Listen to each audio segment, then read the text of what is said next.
आदरणीय मेरे प्रिय दोस्तों और भक्तों, जब ज्ञान से ज्ञान टकराता है तो दोस्तों क्या से क्या हो जाता है। इसी एक वृतांत को लेकर हाजिर हुआ हूँ आपके समक्ष, जिसमें औषधि 1 रुपए की और जिससे स्वस्थ रहे संसार। दोस्तों, हाँ, यह बात मैं आपको सुनाने वाला हूँ। और यह बात तो बात रही, लेकिन इससे पहले और भी इसमें कौतुक वाली बात है जो इस वृतांत में आप सुनने वाले हो। तो दोस्तों, यह वृतांत ज़्यादा से ज़्यादा 4-5 मिनट का होने वाला है और बहुत ही सुंदर, मनोहारी और आपके दिल को मोह लेने वाला यह वृतांत है। जब ज्ञानी से ज्ञानी टकराता है तब क्या से क्या हो जाता है। तो आइए बिना समय गवाए इस वृतांत को शुरू करते हैं। दोस्तों, एक बार की बात है कि गुरु नानक ने सोचा कि कबीर की बुद्धि की परीक्षा लेनी चाहिए।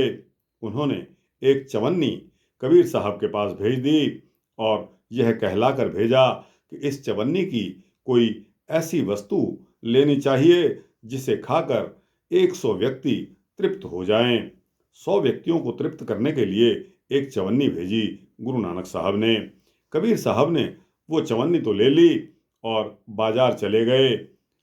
4 आने की बढ़िया वाली हींग ले आए।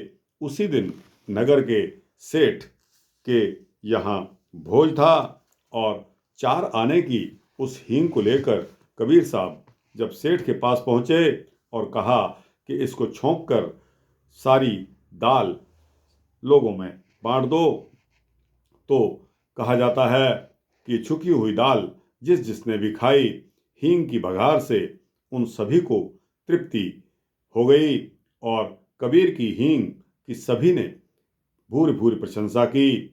अब कबीर साहब ने मन में सोचा कि गुरु नानक ने तो मेरी बुद्धि की परीक्षा ले ली और अब कबीर साहब ने गुरु नानक की बुद्धि की परीक्षा लेनी चाहिए। उन्होंने 1 रुपया गुरु नानक के पास भेज दिया और यह कहलवा भेजा कि 1 रुपए की औषधि से सारे संसार के रोगियों को अच्छा कर दो। तब गुरु नानक ने गंभीरता से इस पर विचार किया कि सारे संसार में लगभग 3 अरब मनुष्य उस समय थे। उन्हीं को एक स्थान पर बुलाना भी कहाँ संभव था। फिर उसमें भेड़, बकरियां, चूहे, खरगोश, बिल्ली, कछुए, न जाने कितने जीव जंतु इस पृथ्वी पर मौजूद थे। तो यह 1 रुपया जब उन्होंने भेजा तो संसार के सारे रोगी इससे कैसे अच्छे हो सकते थे। तो दोस्तों, 1 रुपए में सबकी औषध किस प्रकार आएगी, इस पर गुरु नानक साहब ने गंभीरता से विचार किया। उन्होंने 1 रुपए की गुग्गल, छार छबीला, तालीस पत्र, कपूर, कचरी, पृष्ठपर्णी आदि औषधियां मंगाई और उन औषधियों से हवन करने लगे। औषधियां जलकर नष्ट नहीं हुई, वायुभूत होकर सारे संसार में फैल गई। जलचर, थलचर, नभचर सभी ने सांस ली। औषधि सभी के शरीर में पहुंच गई। सबके शरीरों के कीटाणु मर गए, नष्ट हो गए और सभी स्वस्थ हो गए।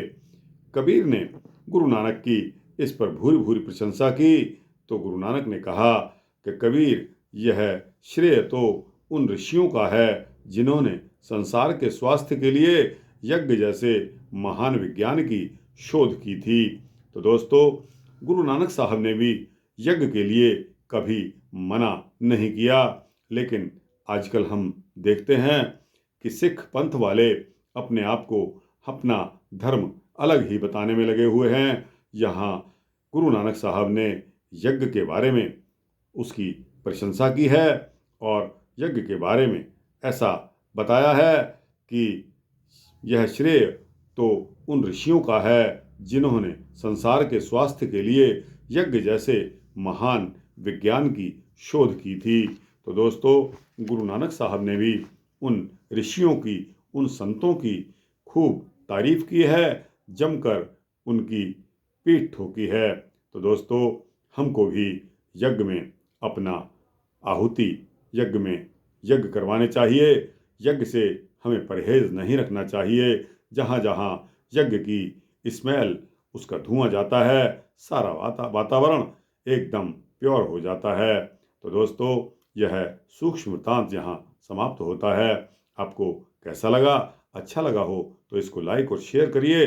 अपने दोस्तों, मित्रों, भक्तों, जिज्ञासुओं को भेजिए। कमेंट सेक्शन में जाकर कमेंट्स अवश्य दीजिए। और दोस्तों, इस चैनल को सब्सक्राइब कर देंगे तो आपको इसी तरह के सूक्ष्म भक्ति वृत्तांत मिलते रहेंगे। वाहिगुरु, जय कबीर साहब, धन गुरु नानक।